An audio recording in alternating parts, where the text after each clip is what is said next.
There's a moment before you speak when everything feels maybe a little bit tight, and your thoughts and your voice and your confidence maybe is struggling a little bit inside of you. And in that split second, most leaders don't have a communication problem, they have a decision problem. Do I say this or do I hold back? Welcome back to the Second Voice podcast, where we uncover the conversations leaders don't have out loud. I'm your host, Louisa Hogan, and today we're exploring why being heard isn't about saying more, it's about what happens in the moment before you speak and the internal voice that decides whether you should show up or stay quiet. My guest today is the most excellent Salvatore Manzi, and he is a leadership communications coach who helps leaders turn complexity into clarity. His book, Clear and Compelling, combines 20 years or more of research in neuroscience, psychology, and organizational behavior. He's speaking my language. I love it. And he has decades of communication coaching to deliver practical strategies for turning insights into influence. I cannot wait to speak to you today. We booked in ages ago, Salvatore, and I have been waiting for today very eagerly. Thank you so much for joining me today on the Second Voice podcast. It's such a treat. To get going, let me know about you. Let our listeners know about you. I obviously have looked into you, listened to all your podcast episodes. Tell us more about you. Well, I feel flattered and I want to return the gold because I've been listening to you and I'm loving what you're doing. Thank you for having me on your podcast and tackling this very important topic because everybody who is going through growth is going to experience that internal voice telling them, danger, danger, don't do that, go back, slow down, don't do it. And my career, I am a communications coach. So I help leaders overcome the fear of public speaking to get up on that big stage or speak up in a meeting or pitch that proposal or stand in front of the United Nations, whatever their calling is to do. And how do you get past that inner voice to get up there and do it anyway? And it started from my own, I'm a child of a public speaker and a facilitator. My dad spoke at conferences. My mom facilitated events. So I thought, this is going to be me. I'm going to obviously go down there. And when I got up on the stage, my voice started to pitch so I literally lost my voice. It's gone. And it was so embarrassing. I walked up the stage and I'm like, what happened? Why did my body betray me? No. And it threw me into the research. I wanted to know why, what's going on. And I've been unpacking that mystery, creating strategies for myself. I realize I'm more of an introverted person. So spotlight, it doesn't come naturally. And I'm also an analytical person. So my book and everything, my work is guided towards people who are more analytical thinking. So super smart. I've just done a lot of calculations in my brain from a lot of variables. And now I've got to figure out how to hit the right context and speak up in a meeting that's going to make sense. Or I'm going to just wait and I'll put it in the email afterwards, which is too late. Don't wait. Don't wait. Put it out there. That's what I say. Well, I would say all of your research and learning has worked because listening to you speak, you sound so confident. I've watched videos of yours. You don't come across as anyone who would have any doubts about your speaking and your communication. So I am sure we're going to learn heaps from you today. And as you say, you've worked with very intelligent clients. Why do so many people, even though they're super intelligent and super capable, struggle to get their message out and struggle to get their message to stick, even when what they have to say is really valuable? Because I know many of the people listening that, are my listeners, are people who have so many good things to say, but just struggle with getting that message out there. What do you find is the sticking point? I just got chills. I love this question, and it's a difficult one to answer specifically. What I want to say to anybody listening is listen in for which category of the three you fit in. There's who you're talking to, there's what you're talking about, and there's the environment in which you're speaking. One of those three factors is going to be the one that trips you up in that moment, that triggers the inner voice to say something not as supportive. Sometimes I have somebody that's not used to speaking to higher ups, like, somebody that's going in and speaking to the person that can make or break the company, decide whether you get the funding, whatever it is, creates those nerves and shuts them down. Sometimes it's the topic. I have too much information about this topic. I was working with a client today who runs a $1 billion fund. And when he tried to say this one point, he's like, well, that's not exactly right. And I'm like, how exactly do we need to be? They don't need to know the Mm. 0.0072%. They need to know the generalization. And people, smart people, in the context of information, will stop themselves from just saying something because they want to get to the really precise and exact, perfect kind of thing. And then sometimes it's the environment. I'm okay when it's one on one. I'm okay when there's three or four, but when it gets to be more than 15, I shut down, something happens. So look at your own life and see what it is that comes up.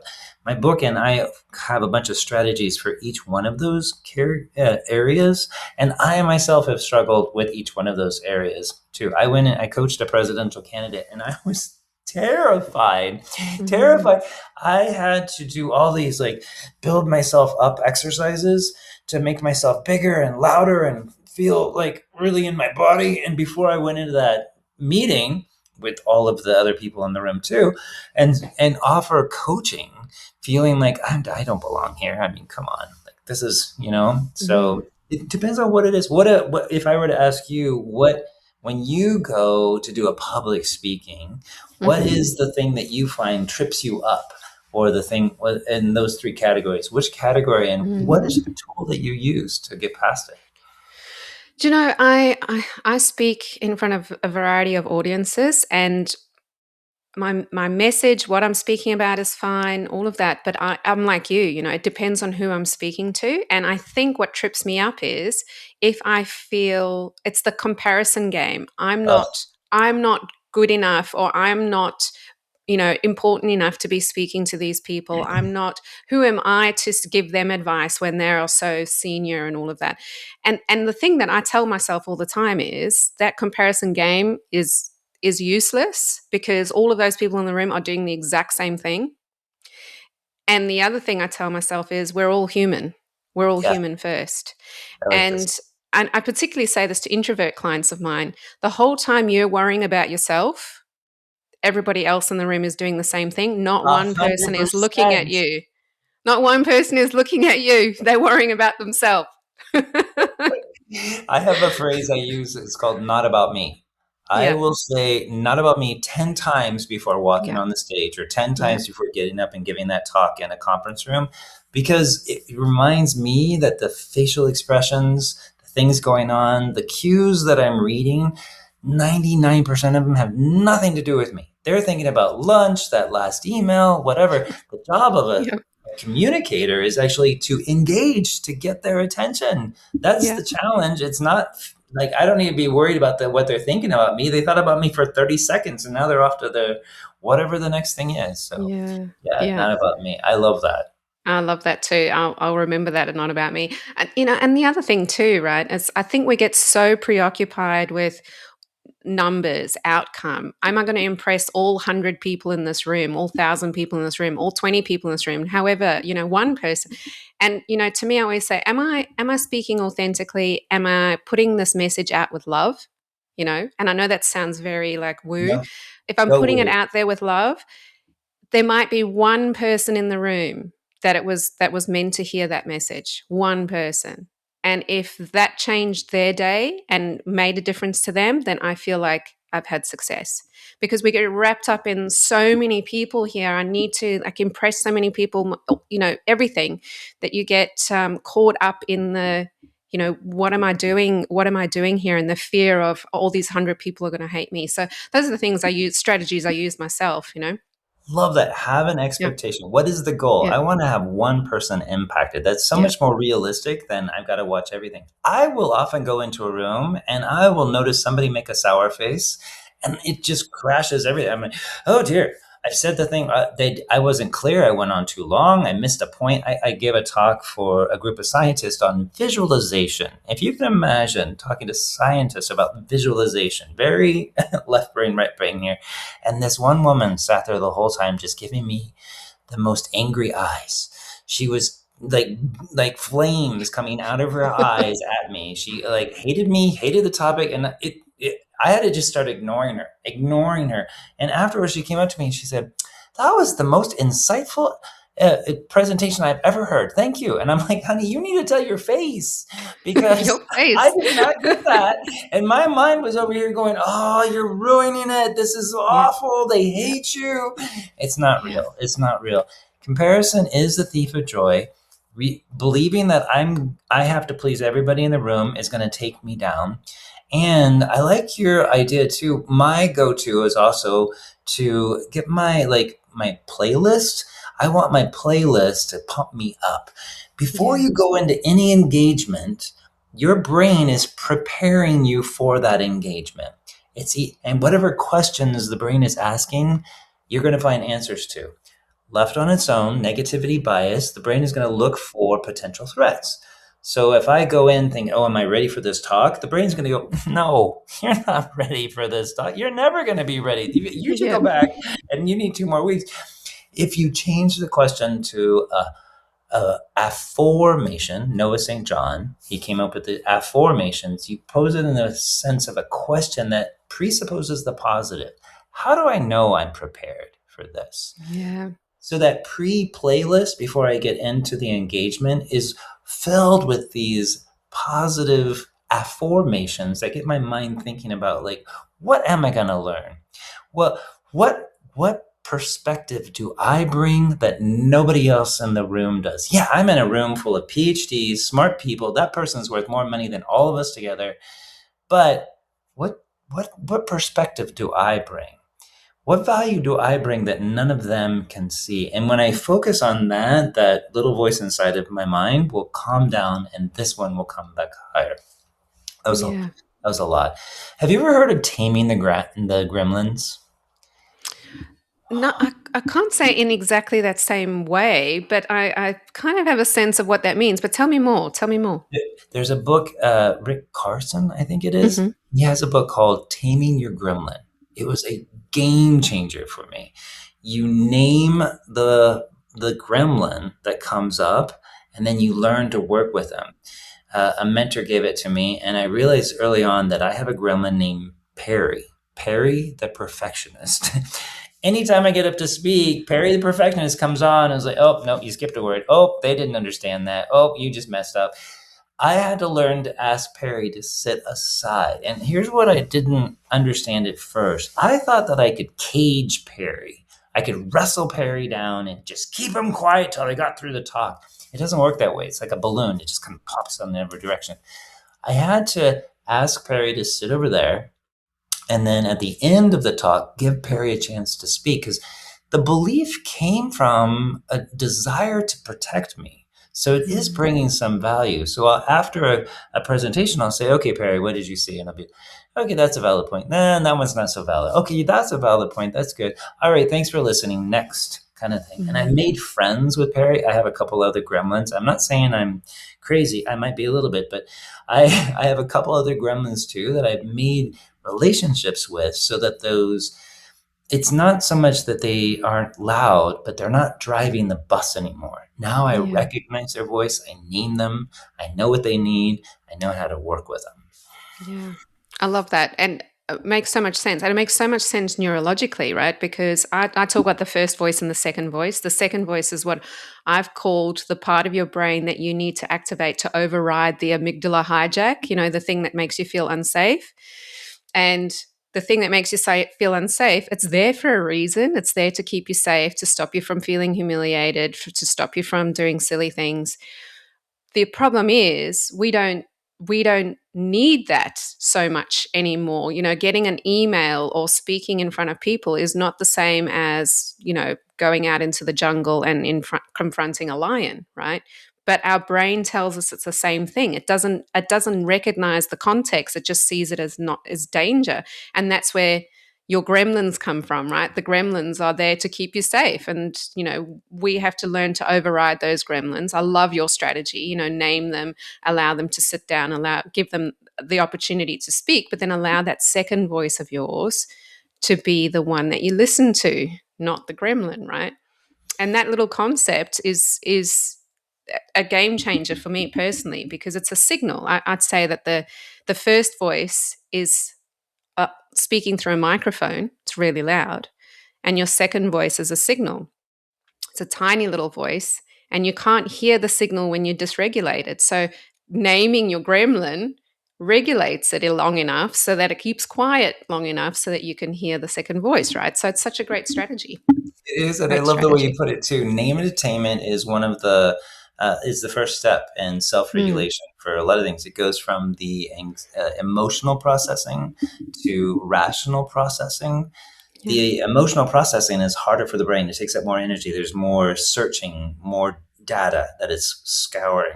When it goes to rational processing, after you've named it, then things start to feel approachable, accomplishable, and you can move in a positive. You can begin actual self-regulation at that point. Yeah. Name entertainment is step one. Yeah. I love your 100%. second voice analogy, and I'm curious. Well, I don't want to make this all about you, but we should. It's your podcast. Well, Uh, it's about you, but I'm happy to answer questions. what is the when you get people to listen in to that second voice? How do you get them to learn? What is your strategy for helping people learn how to listen to that second voice? A major part is teaching people how to pause and be still. Mm, Sit in peace. Sit in peace for a moment, and then listening to what that second voice sounds like, because the second voice is not urgent, it's not cruel, it's not negative. It's actually usually very neutral. It's very hmm. neutral. It can be positive, but that's usually you attributing the positive spin on it, right?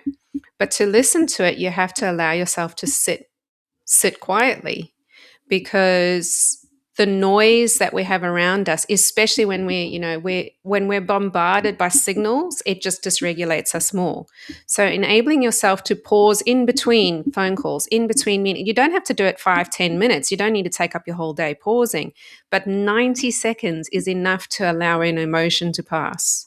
90 seconds. You would know this from neuroscience work that you would have researched. 60 to 90 seconds is all you need for the emotion to pass. Hmm. We make emotions go on longer by ruminating on them. Exactly. Exactly. And my go-to for people is to think about an animal like a dog. If it experiences something intense, it will shake real quick and then it goes. That shake Correct. tells its body to release the cortisol. The cortisol has now been neutralized and it can go back to normal. If we as humans have some kind of an emotional rush, but don't have a way of regulating, sitting with it, releasing it, then it's going to keep coursing. And our perseveration is going to keep it coursing and adding to it even more. So I'm not saying you have to get up 100%. and shake like a dog, but there are methods with your breath, squeezing your feet, squeezing your hands, or some sort of like shaking out your hands if you're Hmm. backstage that will reset the cortisol to release it from your system so that you can continue moving forward. Yeah. 100%. I agree. I talk about anchoring, breathing through that pause, all of that, those strategies. So essentially, I love what's emerging here. It's not so much about your communication, but it's about all the stuff that happens before you become visible, before you're communicating, right? So, you talk about all of these strategies, right? What else internally? How tell me that voice that people have internally that's giving them doubt. How else can you recommend for people to not see that as the truth, because it's so easy to hear thoughts as facts, right? How do you make people realize that the thoughts aren't facts? How would you suggest they tackle that? There's a couple of ways I would approach this, and let's just talk about conversations because a lot of my clients are people leaders as well, so they have a lot of interactions. Sometimes those are difficult conversations that they have to go to. Sometimes energy gets built into them. So when approaching something like a difficult conversation or a highly energetic, emotional conversation, what you want to do is with the self regulation, take a pause and check in with your body. Where do you feel the energy? Is it in your throat? Sometimes just putting your hand where the energy is a self comforting tool to allow yourself to drop in to that place, to allow yourself to calm. Second, since we're working on the body, is the double inhale. You probably heard this as well. There's if you inhale once and then inhale deeply after, it does something. It opens the capillaries a little bit, then opens them the rest of the way in a way that also regulates down the emotional charges that you're feeling. But the topic that you were talking about, like, how do I know what's real and what's the emotion? One of the tools that I help my clients do when they have those difficult conversations is to write down the data, the judgments, and opinions and emotions. What is the data? What's the verifiable data? What are the judgments that you have about this? And what are the emotions that come up as a result of this? Being able to categorize that helps a person logically approach what's happening in that interaction. And then when you get good with the tool, you can start turning it inward too. And I don't know if you've heard, I forget her name now, but she has is it true? Are you sure that it's true? Mm-hmm. It's a British woman who has Dr. Oh, it'll be in the show notes, folks. We'll figure it out. We'll Uh, figure it out. but you ask, is it true? Is it 100% true? It's very rare that it is. If it's not 100% Mm, true, that means there is some other. What else is true? And if something else is true, what's evidence that you can prove to show that is true? And then what is a statement about you going forward related to that that is also true?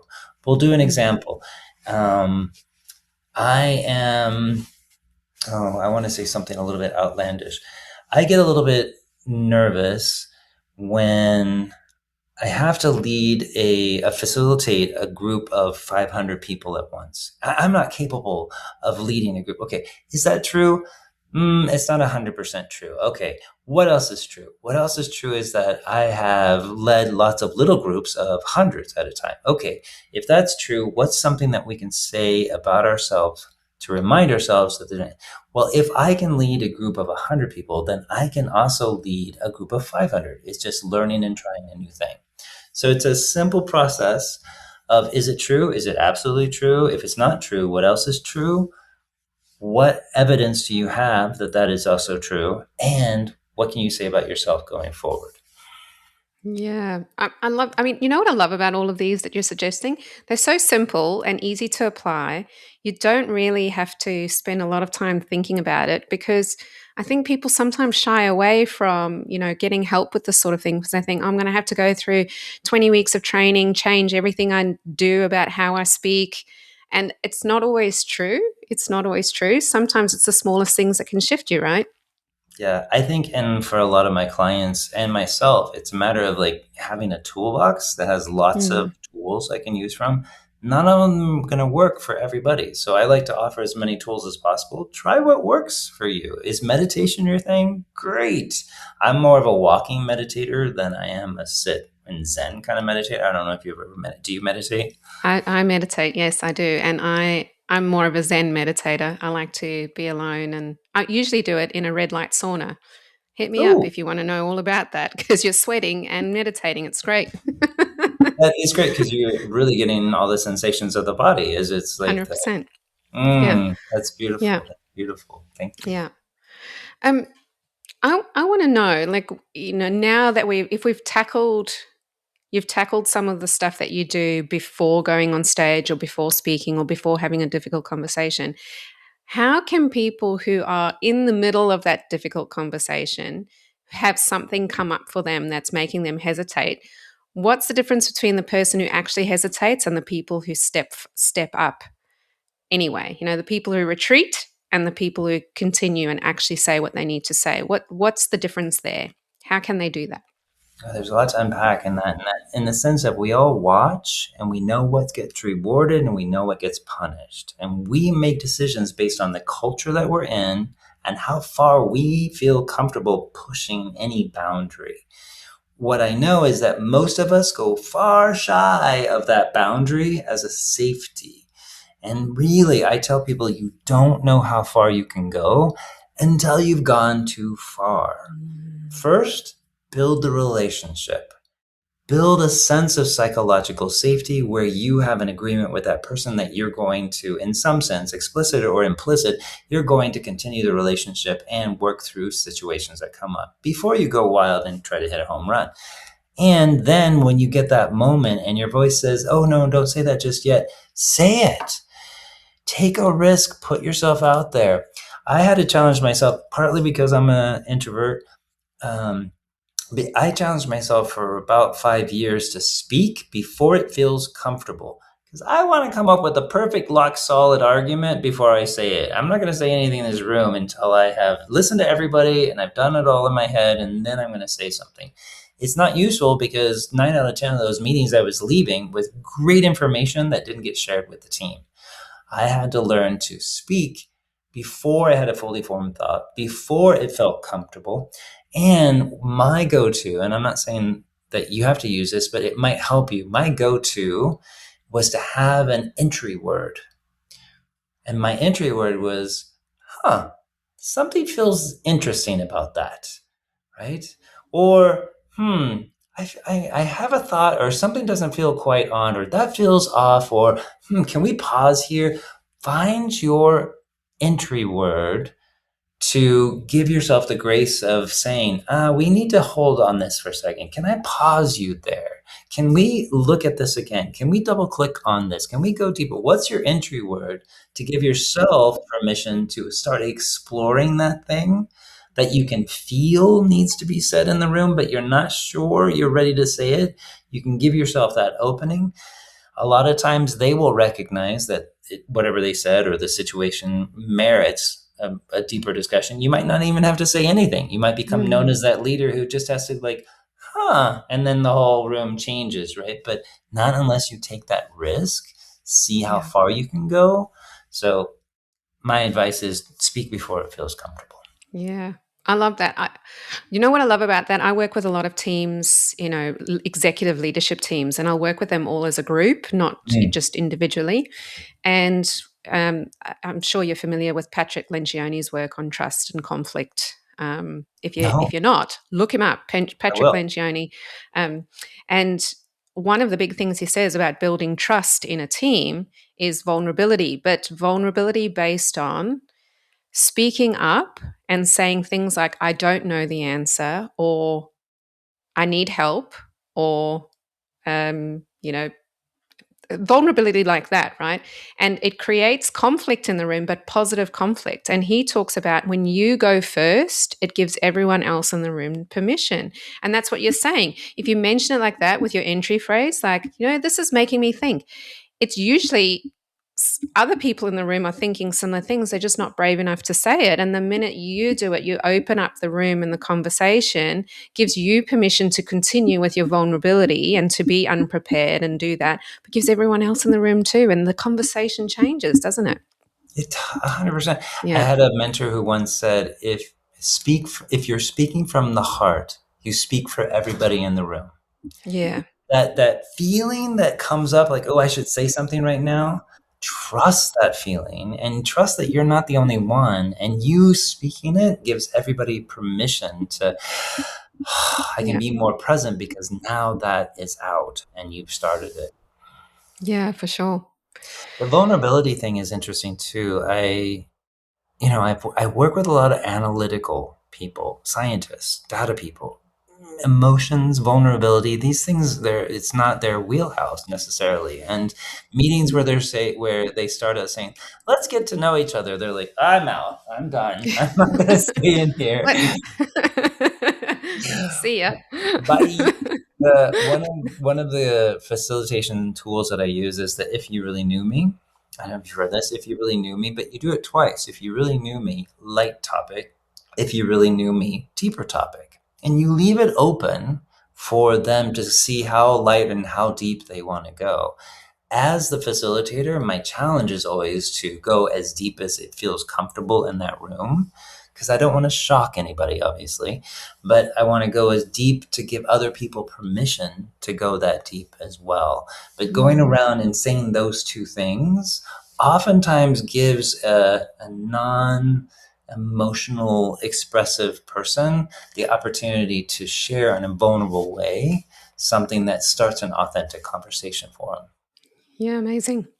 And how would you suggest that those same people build a presence? Because, and I think you'll have a your own experience in this too, because you have magnificent presence when you speak. You are very commanding of attention. I love the way you speak.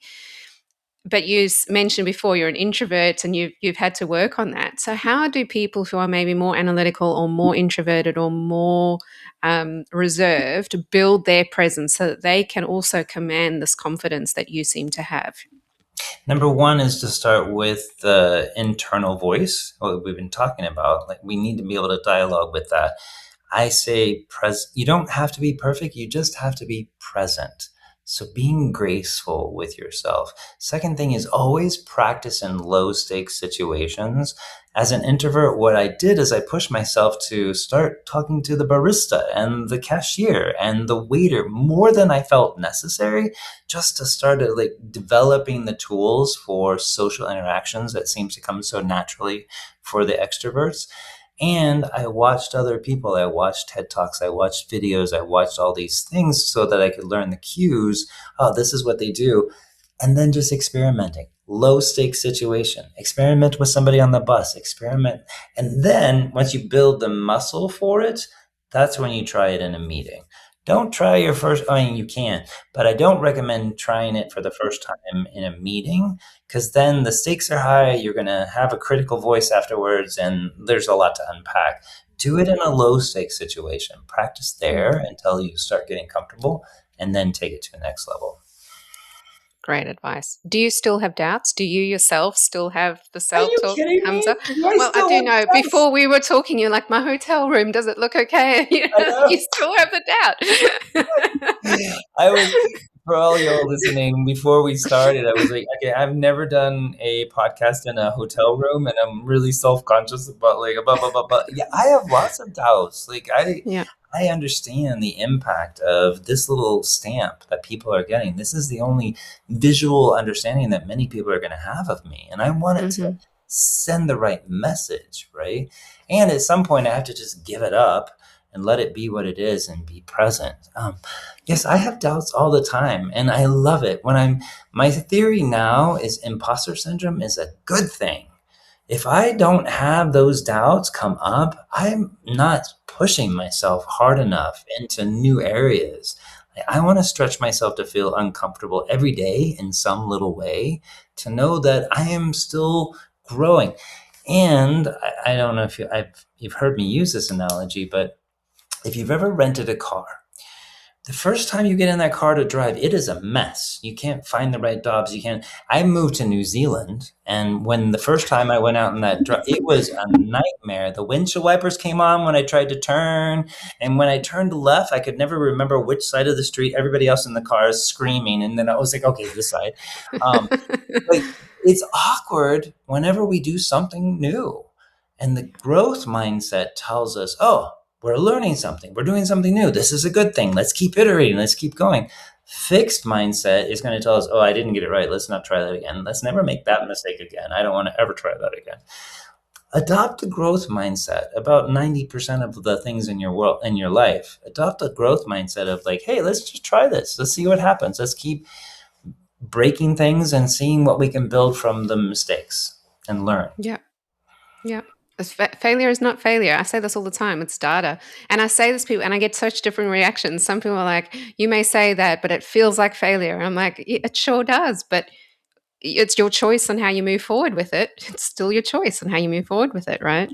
It's So, so oh, true. so What do valuable. you name? I always ask, what are the questions you're asking, right? Why did we fail? We'll send an organization down a particular path. What did we learn from this failure is going to send that same organization in a much different way. It does feel like failure when you fail. And that's not a bad thing. Let's not label it good or bad. Let's just be like, ugh, that was awful.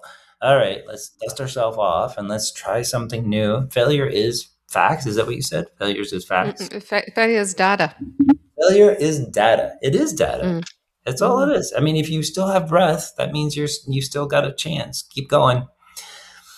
Keep yeah. going. You never get it done. I had another mentor who says, you never get it done.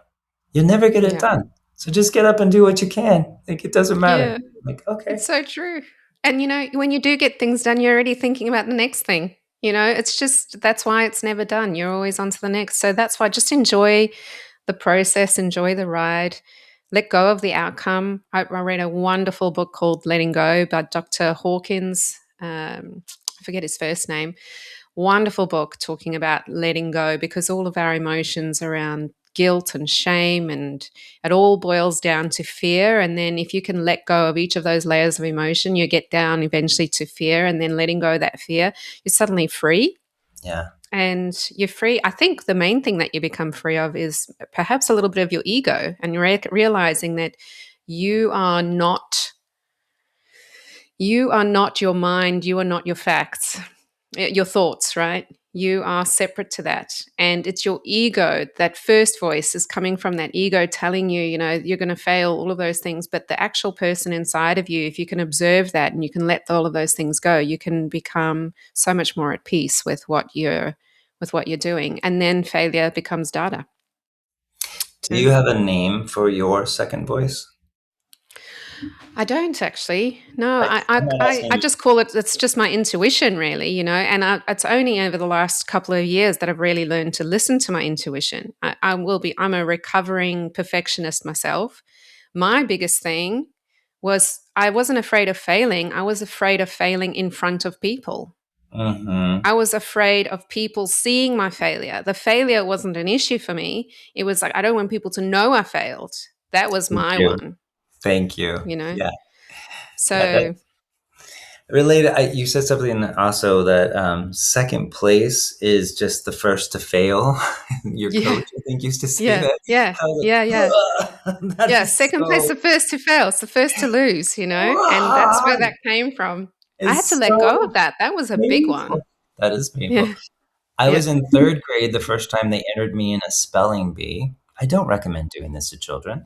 I got up there and they said, I agree. they said, your word is beguile. And I was like, can you use that in a sentence? And they go, yes, you appeared beguiled by that question. It's like, I had no idea. And honest to God, until 2 years ago, I didn't know this, but every time I would go to write something in front of other people on a Yeah, board, I would start sweating. I would be in terror of I got to spell I don't know how to spell yeah. production intelligence. Is that two L's? It's a panic Yes. attack. I would almost black out until one day I was doing it, and my co-presenter was like, what's going on? And then we unpacked it, and I was like, I never realized it, but it's that moment from Yeah, the spelling, that trauma that taught me, oh, don't ever spell in front of yeah. people. Don't It's fail not in front of safe. people. Yeah, And the next day I got up and I told the whole room, I might misspell something, but you know what? I'll just cross it out and spell it again because I'm not afraid to misspell. I'm not going to let that stop me. And from that, it's only been 2 years, to be honest. It's only been 2 years, but now I laugh at it when Mm. it comes up. I'm like, oh, there's that perfectionist again that wants to spell everything right. It's I real. had the same thing. Do you know what I call mine? Whiteboarditis. Whiteboarditis. Whiteboarditis. Uh, It's because I stand up there and I could spell perfectly fine, but I get on the board, whiteboarditis kicks in. I can't spell. So I always joke about that to the people I'm facilitating with. And I'm like, I've got whiteboarditis. Can you tell me how you spell intelligence?